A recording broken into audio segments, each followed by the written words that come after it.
You have found the Shanny Pants Show. Hello, it's Shanny, the least influential influencer that there ever was. With a heart full of laughter and a journey that runs deeper than the trendiest makeup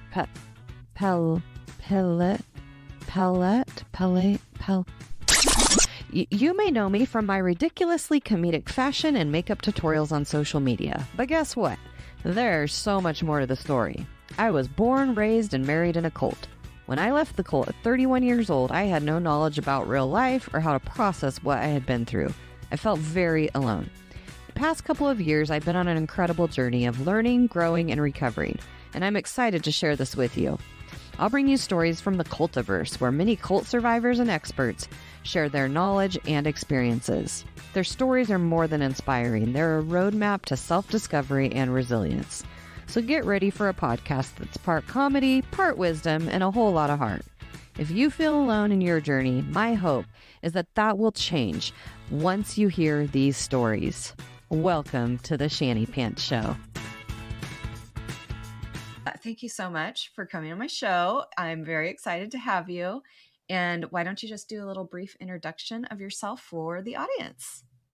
Hi, everybody. This is Pony Jean Parker. I am the author of Hoax. It's my memoir that I came out with in January.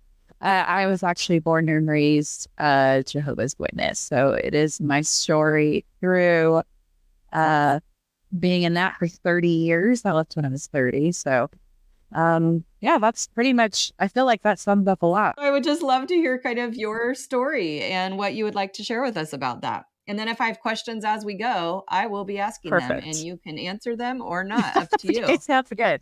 Okay. So I was born and raised into the Jehovah's Witness religion.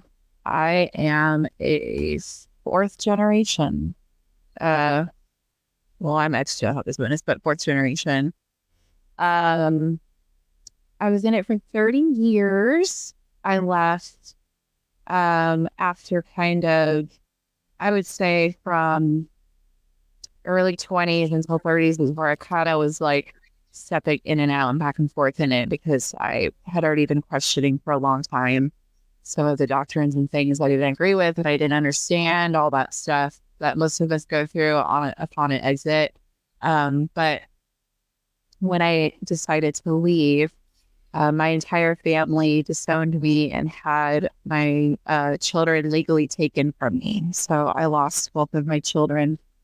And, losing everybody you've ever known in your life at the same time on the same day really does a number on you mentally. So then that kind of, I already was dealing with what I didn't know at the time with alcoholism. So it really just elevated that to the most extreme once this happened, where I lost everybody. So then I was in active addiction for kind of like 7 years, I think. So dealing with that, dealing with mental health issues stemming from the trauma of everything that I went through, being raised in this cult, plus everything that I endured with my exit and losing my family, and multiple suicide attempts, things of that nature, and ended up in a mental health hospital and rehab, all that fun stuff that comes along with something like this. And so, yeah, it's basically that story, because in a couple of years back, probably like 5 years ago, and I started realizing the presence of an ex-JW community on Facebook was where I found kind of like the dominance of it at first. I first realized how not alone I was, and going through something like this is so isolating, and you just feel like you're the only person that's ever happened to you, and no one's going to understand all that stuff. And coming into writing this story, the purpose was to give people a piece of, my story so they can relate to kind of bridge that gap of the loneliness and kind of isolation, so they can understand that there's so many of us out there, unfortunately and fortunately, that have been through this. So they really aren't alone. And it's not a learn from me, do what I did. It's this is what I did take a piece of it, take parts of it that you relate to, and hopefully it comforts you in some way. I think it's so important and valuable for people like you to write your stories for others to read. I know it's the reason I started the podcast is I was realizing as I was speaking out on social media, and not just about how I was raised, but different situations and experiences that I had had in life, I was getting an influx of people messaging me saying, "Oh my God, thank you so much for sharing that." And I didn't really even realize what I was doing, I was just sharing Yeah, part of my totally. story. And so I do think, yeah, it's so valuable for people to hear other stories. And we all, I think, can connect in different ways. And so even when we think, oh, our story's boring or it's not that bad or it's okay, it's still worth sharing.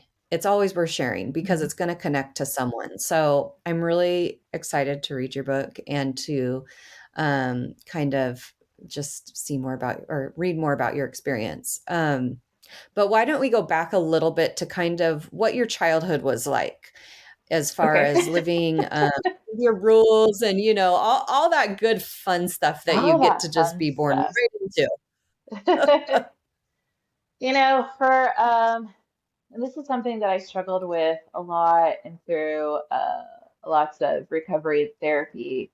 Um, have come to the realization that I can say and believe is, there was a lot about my childhood that was good, and I had fun Mhm. memories. And, it's not, I think that's hard for people in similar situations like this as well. It's because the overall of it was so damaging. You think that you can't ever look back fondly on anything that you had. But I did Mhm. have some normalcy in my life and good times, and I was very close with my family and extended family. And it's like all my cousins I was with all the time. They were almost like siblings, so like all that fun stuff, right? But definitely, um, I think the thing that's stands out to me the most in childhood, as far as uh, I don't want to say damaging, but just real hard like that, is Mm. the idea of the indoctrination of Jehovah's Witnesses that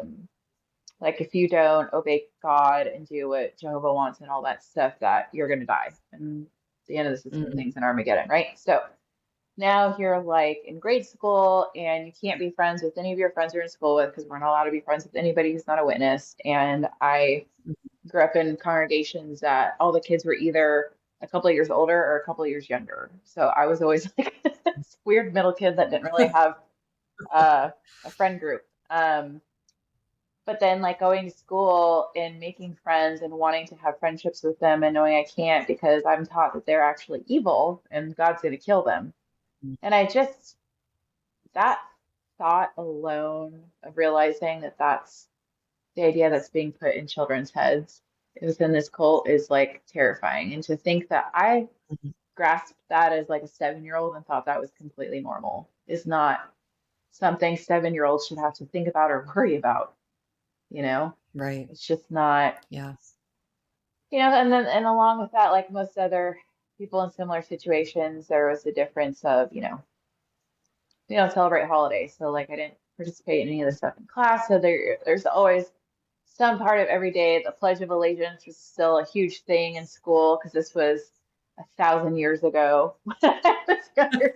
So you don't do the Pledge of Allegiance, and then you don't do any of the holiday things. You don't do if someone has a birthday, and then the family brings cake or cupcakes because the kid's birthday. We can't eat any of it. We can't do Valentine's candy, like all Mm. that stuff. So like you're constantly being kind of singled out as like just the weird different kid, right? So I mean, Yep.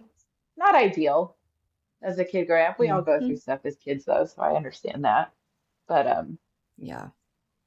a lot of that where I think I realized from a younger age too that things weren't adding up. It didn't make sense to Mm. me. And I feel Mm. like that, I don't know that that's really a narrative that I should have been aware of either at my age.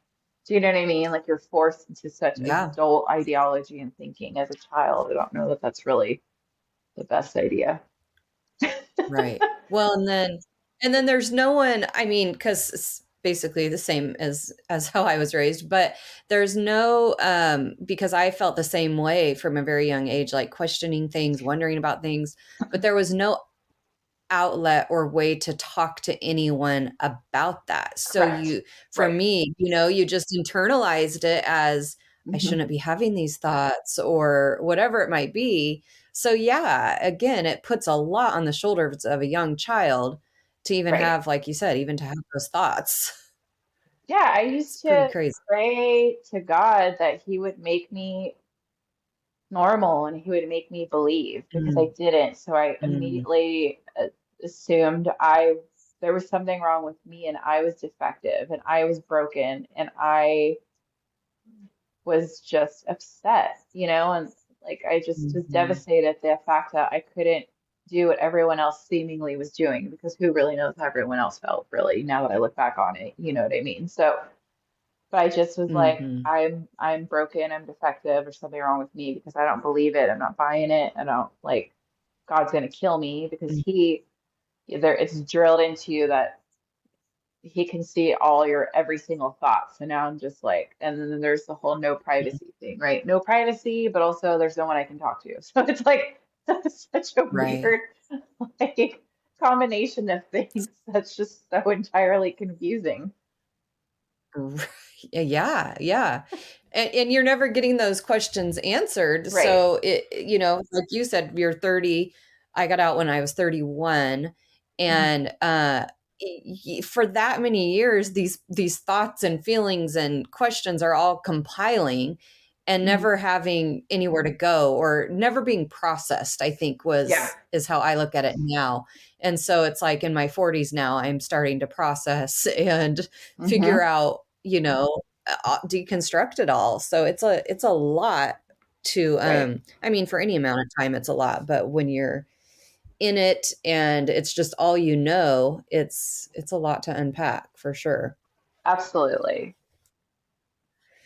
I had a friend Now did who Yeah, go ahead. explained me one time as is that, I think often in these situations too, when you leave, you're met with well, it's over. So what Mm, but it's over now, so you should be over it kind of mentality from outsiders, right? And one of my mhm, friends explained once, and I knew where she meant by this, and she wasn't meaning it in an immaturity way or like a mean way, but it's like, I think at that point I had been out like 6 years.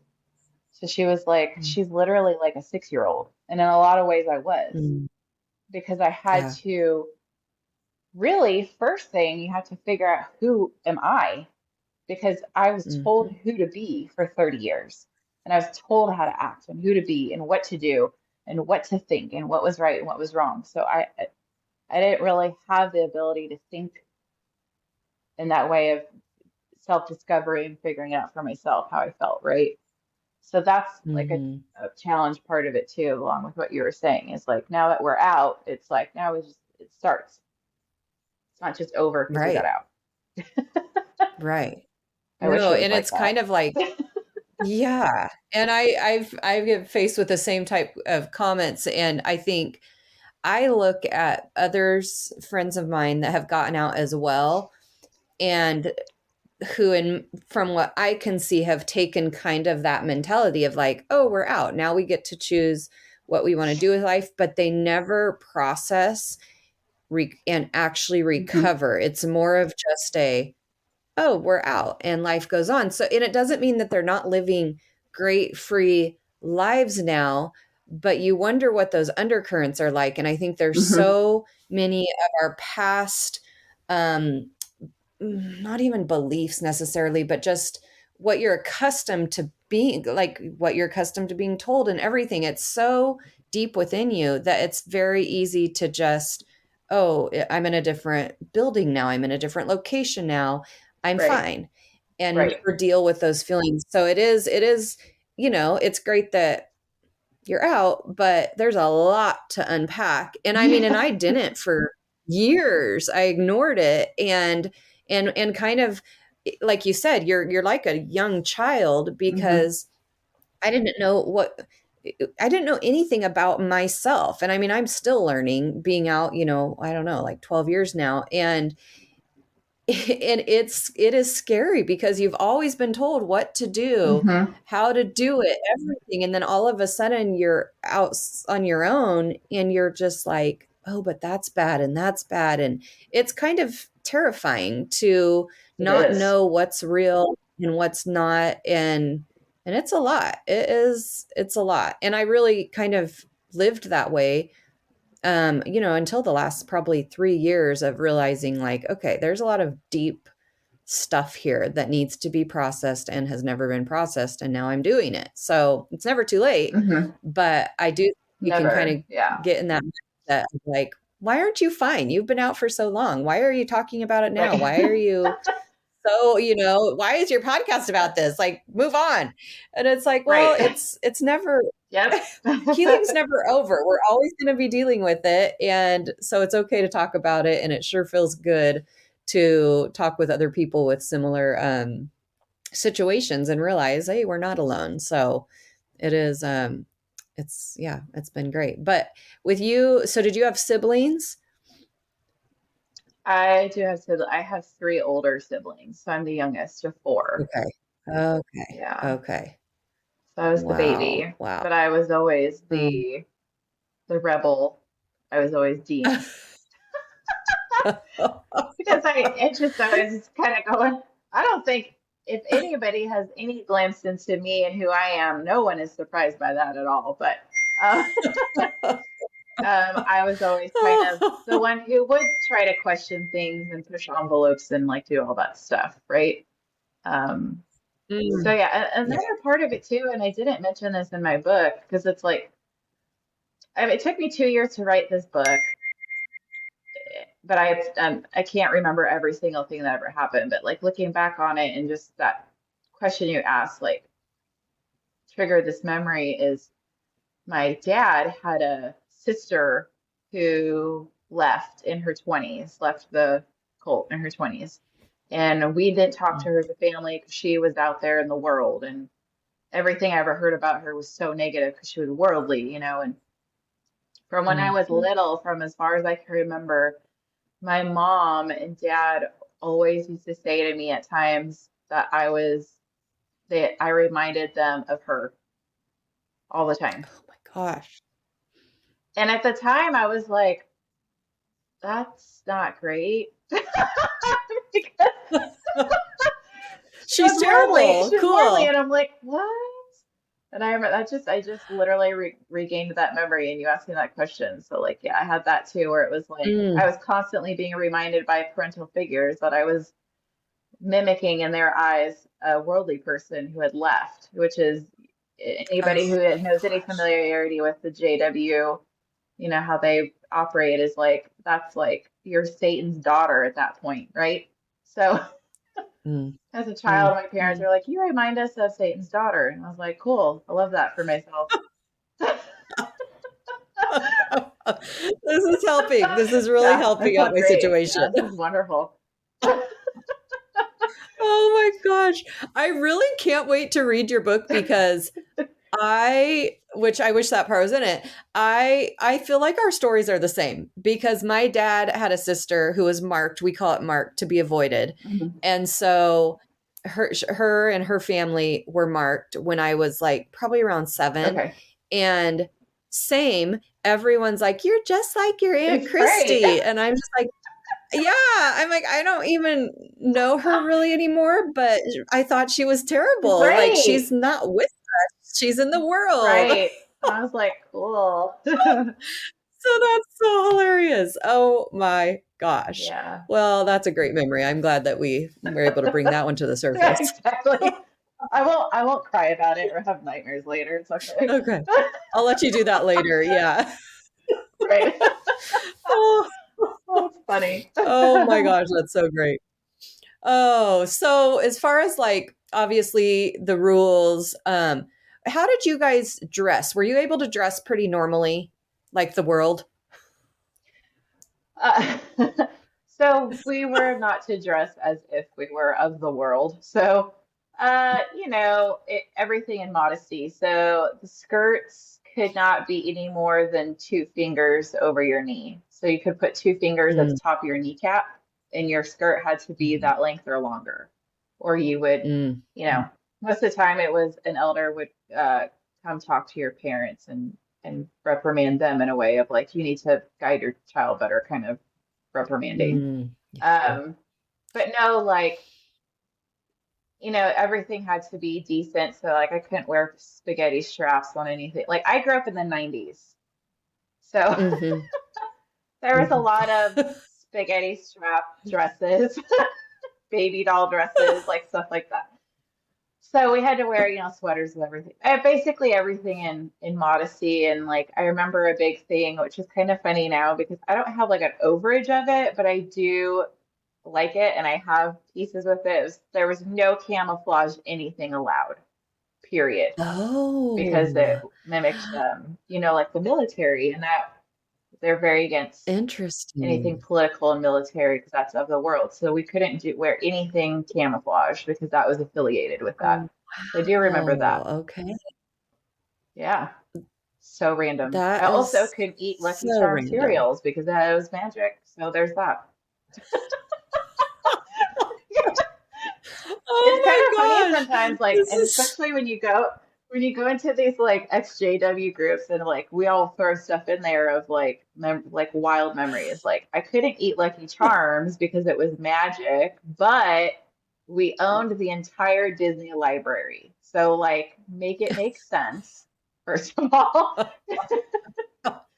So oh, yeah, oh yeah, that does really make sense. That really, really right. draws everything So that together just adds perfectly. to the confusion of on top of everything that we're taught and indoctrination of like this, that, and the other. But then there was like little exceptions.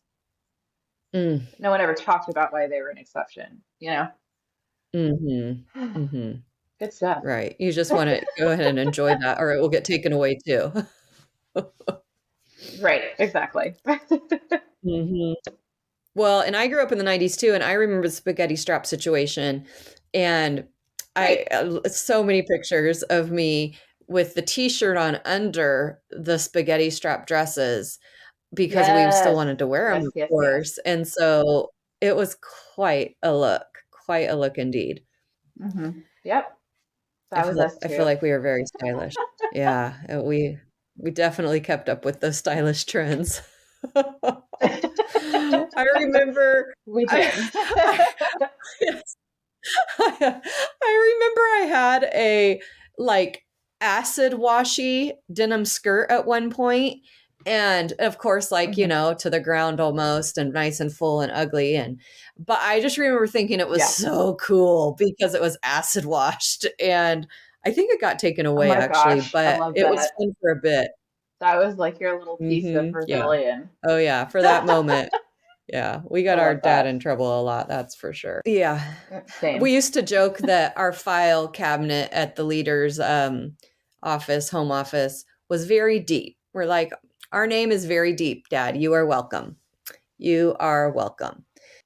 I feel like that was me too, because I constantly was like pushing boundaries and asking questions probably when I shouldn't have been. So I definitely had even for, I was definitely the girl in the congregation that was like, the other families Mm, were like, be yeah. careful about being friends with that that one of the Uh-huh. children in that Uh-huh. family. And now you can wear that with, it's a badge of honor now. Yes, Oh my gosh. exactly. Okay, so you grew up in this, obviously. You got out in your 30s or when you were 30. When do you feel like it Mhm. really started to fall apart for you where you obviously you said as a child even you were questioning, but when did you really start seeing things that you were having, you know, thoughts about this isn't for me? You were married in it too, yeah? I was married twice in it. Oh So my I god. got married just like every other Jehovah's Witness that was born and raised. Like you get married at 18 and you start having kids. So I got married 2 months after I turned 18 and had two children with my first husband. And we were married for about 4 years before we got divorced. And then I remarried again, I think 3 years later. And we were married for just a little over a year, and then we got divorced. But within that second divorce, I will say is probably kind of where the ball started rolling. The marriage never would have lasted because I was never meant to continue to be in that religion. So no matter how it unfolded, it was never going to work, right? But I know I wasn't blameless, he wasn't blameless, but I know my part in it was I was a miserable person because I wasn't happy. And that's not going to attribute anything positive to a marriage, right? So so we ended up getting divorced. I lost my job. I was in banking at the time, and that was back in 2009, whenever all the banks were buying each other and all that stuff went down. So then I was able to go back to school. I had not done anything past high school because that's also something that's frowned upon in the Jehovah's Witness community, is any secular education. But I had the opportunity to go back to school. I went back to school for cosmetology to do hair. I've always wanted to do hair. That's kind of where that turning point really started happening for me, because I was homeschooled from 6th to 12th grade. And then my only friends were within the congregation, so only ever around other Jehovah's Witnesses other than worldly people that I was working with, but I'd always been ingrained I can't be friends with them. So that was never a thing. But being able to go through that experience of finally being able to do what I wanted and being able to be around other people who are also on this journey and doing things to better themselves and get to a goal of something they've always wished for, it was really started comforting me to allow me to push further and further to start really trying to be that person instead of be in. So like the 2 years that I was in school, because I did it part-time, was a little exhausting because I basically led a double life for 2 years. I didn't want to lose my family. I didn't want anyone to know. So I was one way in front of my family and everyone. And then when I was at school or in my free time, because I was an adult living on my own with my kids and stuff, I had worldly friends and was seemingly, you would have no idea I was Jehovah's Witness. So that's kind of what started giving me the courage to be like, no, I think this is what we need to do. And I think in the back of my mind at the time, I thought I could just do that forever and just be two people. Right? Yeah. But obviously that's extremely unrealistic. And then after some time, and I finally graduated and got licensed, and I started doing hair. Once I actually started actively doing hair in a salon and had all these beautiful experiences, I was very lucky in my career initially. And the happiness and joy I felt from being myself, and I was developing friendships with other people who valued me for who I was. And I didn't have to pretend, and I didn't have to, I could just literally be me. I think sometimes it's so funny, like people have this idea that people who are in high control religion and cults, have this idea that when you leave, you're evil. Like we're just going to go out and start murdering people left and right. And, It's a slippery stealing slope. and doing all this. And it's like, no, I literally just want to hang out with my friends, or maybe like have my boyfriend spend the night. And like, that's what I'm doing wrong. Do you know what I mean? So it's like, so when I'm saying like being myself, I literally I still wasn't even doing anything quote unquote wrong. I just had friends who weren't witnesses, but that I could actually talk to somebody about how I was feeling, and they didn't judge me, and they didn't make me feel like I was a horrible person for how I felt, and that really gave me even more courage I could see that it was out there, and it wasn't as the world had always been perceived to me. It was different. It is. And that's why, I think they like to keep us so controlled and away from all these worldly influences, because the more we meet other people and have these experiences, the more we are realizing and deconstructing that, oh, that's pretty messed up. And there's a whole real world out here that is not just a bunch of murdery people.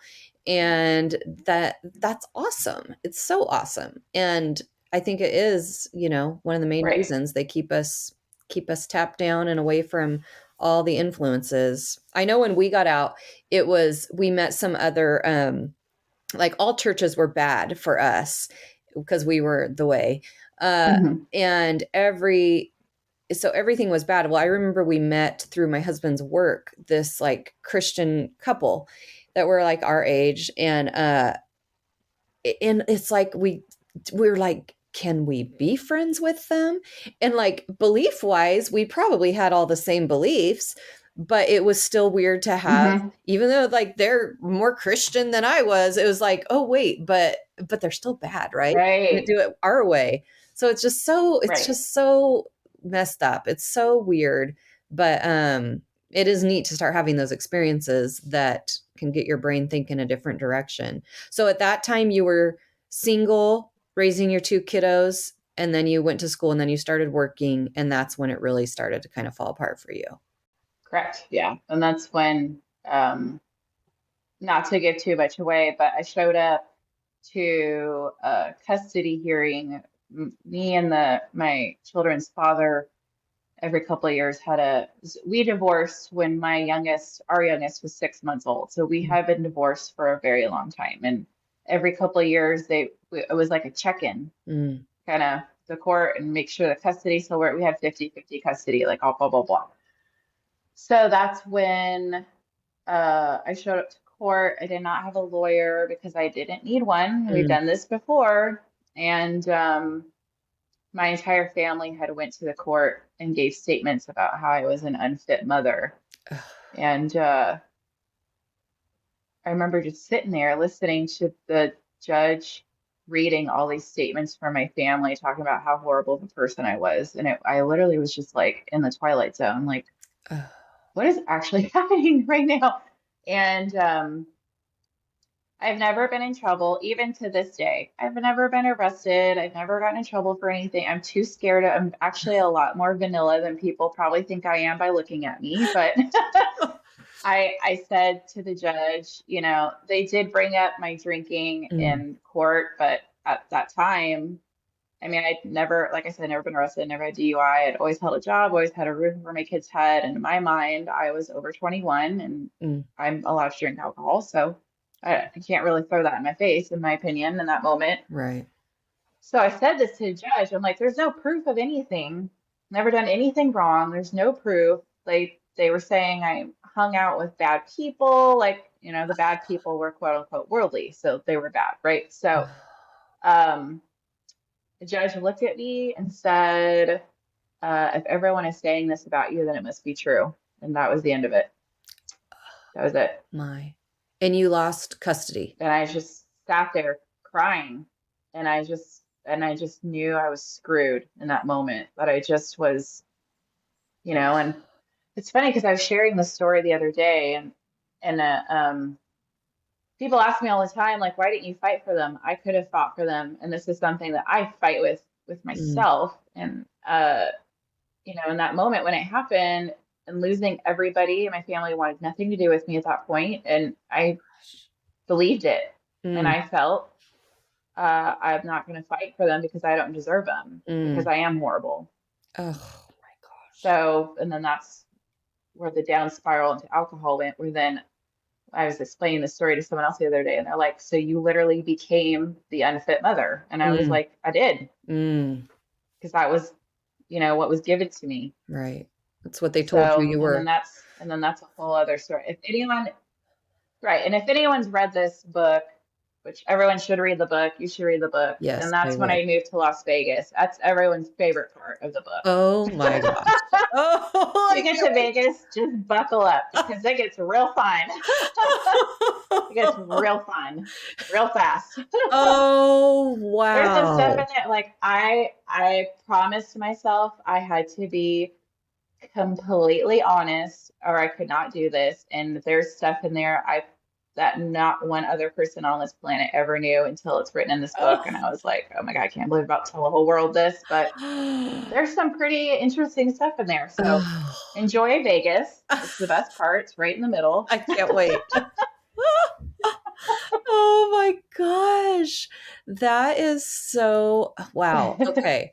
And what made you decide to write the book? So, um,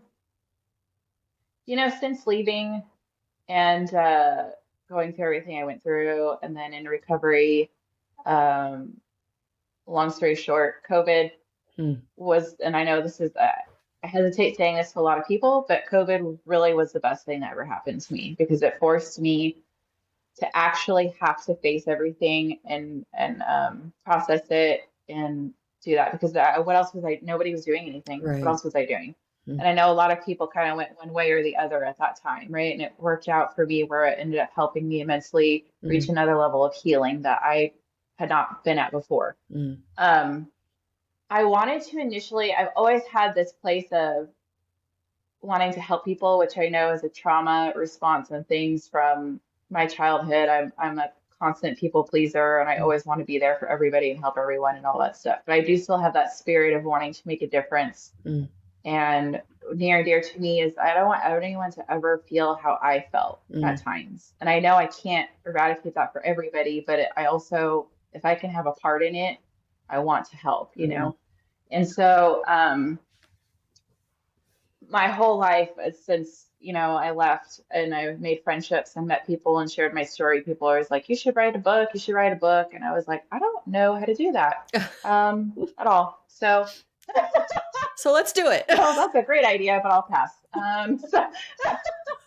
So then I got to the point where, because of the PTSD things I've been through. There's other things outlined in the book that you'll learn that I went through. And my memory is not the greatest. I don't have a great memory anymore. And there's things that I can't remember short term, long term, whatever. So initially started, I wanted to write the book as a legacy for my kids. I have a relationship with one of my children, and the other one I do not. She's still fully indoctrinated. So we do not have a relationship. So part of it was I want to write the story so like one day they can read it or if I forget and I want to know whatever. So Yeah. A friend of a friend is a book publisher and my friend was like, you should call her and get advice on how to write because I was like, I don't know what I'm doing. I don't know how to write a book. Like that's not something you should casually decide to do one day. So I got on the phone with her for her to just help me like make it make sense. And I ended up on the phone with her for 3 hours and I told her the whole story because I wanted her to help me figure it out. And then she was like, and I want this book. Like, I want to publish it. And I was like, oh, cool. It's like immediate, oh my God, now I have to do it. Right. So she just said to write with the purpose of what you're trying to convey, the overall message. And I always knew, because how I felt, like I just explained that I just want people to know they're not alone and that other people have gone through this. And I want people to relate and feel like it's not just them. And so, like, I really led with that as really that was the driving force behind this book. And I thought me and all my friends would read it and we would move on with our lives and we would have been like, hey, I remember that one time you wrote a book, and I'd be like, yeah, that's really cool. And then it was #1 on Amazon in 9 categories in pre-sale. So awesome. And it just kind of popped off a little bit. So it's been a really cool experience. But yeah, that's touching along with what I mentioned before, the honesty with it, like the back of the book at the end is photocopies of all my medical records with, my name, birthday, and doctors' names are like blacked out and stuff. But like, that's how brutally honest this story is. Like, I tell you the whole story and then I show you all the documents and lay it all out there for you. Like, I'm not hiding anything. Wow. Like, this is it. Yeah. Wow. Yeah. Wow. Terrifying, but cool. Yeah. Oh my gosh. Yes. There's still some times where I like sit here and I'm like, oh my God, why did I write that? Oh, now, do you think do you think like your parents or family have read it, or would they not even attempt? I think so. Like, I don't know. I want to say no. Yeah. I'm sure most people already assume this, but we're just going to put it out there. And I talk about it in the book anyways. Like, my legal name is not my birth name. Mm. I legally changed my name after I left because I did not want to be associated with my birth name or with my family and their family name. Mm. So, I don't even know if they know it's me. Oh, Or, you know what I yeah. mean? So like they have no idea I changed my True. name. They don't know that. So Oh my gosh. a little baby part of me has wanted to mail them a copy, but then at the end of the day, that's just me being petty and it doesn't solve anything. So Right. there's no point, you Yeah. know? Who And you cares? have no contact with them at all then? No, I don't. I do share an experience in the book of my father during COVID. So I started writing the book, and then my father found me. He hired a private investigator to find me. Oh, wow. Like we're just like in a black and white detective show right now. But Really? Yeah. he hired a private investigator to find me because of COVID, and curiosity got the best of me, and I got on a phone call with him. We talked for like 20 minutes, Mm. and I tell the whole story in the book. It's a very interesting experience. Mm.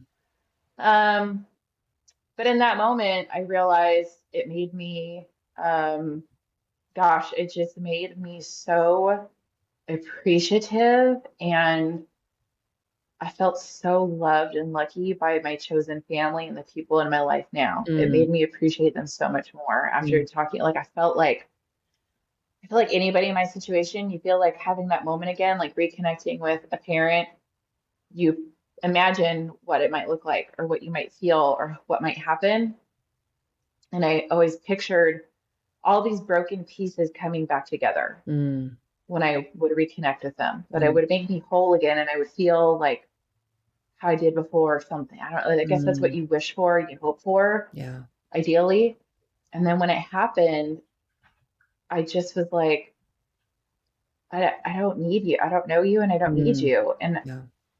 it just reminded me of everything that you did, and it reminded me of all the beautiful people in my life now Mm. that would never do what you've done to me. Mm-hmm. And so it did serve a purpose of a closure. It just Yeah. was in a way I'd never imagined it was going to go, you know?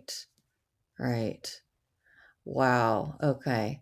And then now that you're moving forward in your life with all your new experiences and people in your life, what is your life like now? Obviously, you've read the book, which is going to be impact so many different lives. And so I just love that, just that alone. But what are you Yeah. doing now? So I still work in the beauty industry. I work in management now. I'm not behind the chair anymore, but I actually work closely with young artists, stylists, and help mentor them and grow their career. And I'm a huge mental health advocate, so I do everything I can with that, and that's really near and dear to me. And I actually found faith after, deconstructing what happened to me. I found a relationship with God. I consider myself a Christian, and I know that's a kind of a one way or the other when you come out of a high control religion as well. But I was able to let go of all the teachings I had and realize that's not who God is. That's who they taught me God was. So once you let go of that, it kind of opens up a possibility for you to learn a different type of relationship with Him, in my opinion. So I found my relationship with God myself, and I have a relationship with my son. I don't talk about it a lot because he's not my story to tell in a sense, Yeah. But we talk all the time, and it's wonderful and it's beautiful. And I still have bad days, and I talk about this in the book as well, of the longest time stunted my healing because I was in this mindset of okay, I'm going to do this, and I'm going to do this, I'm going to do this, I'm going to do therapy, and I'm going to go here and do this, and then I'm healed, and then we're done, and it's over, and it's done, right? Like, that's not how newsflash, everyone. It doesn't work like that. So, I now have so much grace and acceptance for the fact that I might wake up tomorrow and be triggered and be super, super upset and feel like all of the shame dumped back on me. And that's okay. Yeah. I deal with it in that moment. It's that day and it's that day only. And we get up and we move forward. So yeah, I'm always going to deal with these things. I'm always going to struggle with, my abandonment wounds and, all that stuff. But you can have such a beautiful, amazing life despite those things. So you're not like doomed to be miserable and have this horrible life because of these things that happen to you. Like that's not, it doesn't need to be like that. Yeah, there is. There's so much hope and freedom in finding ourselves. And I love that part of your story. I also find it so interesting you talking about your faith in God, because just this last weekend, I was at Story Jam. And so it was an opportunity to be around a lot of people with similar backgrounds, but very diverse group of people. And so it was really a good experience for me. But I too feel like I have found or I have a relationship with God now that is so much different than what I was raised in. Like it's a different God almost, because there's so many things about how it was pushed on us or as me as a child, where now, and it's taken years for me to get to this place where I can say I have a relationship with God, but it's so much more impactful and different than it was as a child. It was such a forced, scary, weird. So I love hearing that with other people, because you're right. I feel like it does go one way or another. And I don't judge that for anyone's experience, whatever direction it goes, because I get it. I get why people turn away. I get why people find something else. Yeah. And for me, I'm very thankful for my faith and what I have now. Well, I am so excited about you just like having your freedom and all your experiences in life now and what you're doing. I love that you advocate for mental health, because I'm huge on that too, because I think we're all so damaged mentally that we all need the help with mental health. And I think that's something I know as a child or growing up in the cult for so long, we didn't take care of mental health issues at all. Therapy wasn't allowed, nothing on the outside. And so it's so meaningful now to have the opportunity, like with my kids, even, everyone's on therapy, everyone's doing everything we can do to stay on top of mental health and be aware of it. I think for so long we threw it under the rug as you're fine, you're good, you got this. And now to be more aware of, well, maybe not. And like, I love what you said about like, there's days and then we got to get up and we got to keep moving. And we have hopefully our support and our systems in place and our tools that we can get up the next day and it can be a different day. Again, it's the whole thing of not feeling alone. There's other people out there dealing with very similar things and we got to kind of rally around each other. And I love that you're one of the people doing that. And thank you. Yeah. I appreciate you so much hanging out and chatting with me today. I can't wait to read your book now. I might just open it to the middle and read that first. Just find Vegas and go straight there, guys. It's worth it. Find Vegas. And you'll be like, okay, now I got to go back to the beginning and figure out how the hell she got here. Want to read the Vegas part twice, so there you go. Oh my gosh, so funny! I can't wait to go get your book now. So all right, awesome. Thank you so much. I've really enjoyed this. Very, very easy to talk to, and made this whole situation very seamless. Oh, good. Easy. Well, except for the beginning part when my internet wouldn't work. That's okay. Thank you all for joining me for another episode of the Shanny Pants Show. I really appreciate you guys hanging out with me every week. You can find all of my links to all my social medias, anything your heart desires at shannypantsshow.com. You can even find my amazing merch is back up and running there.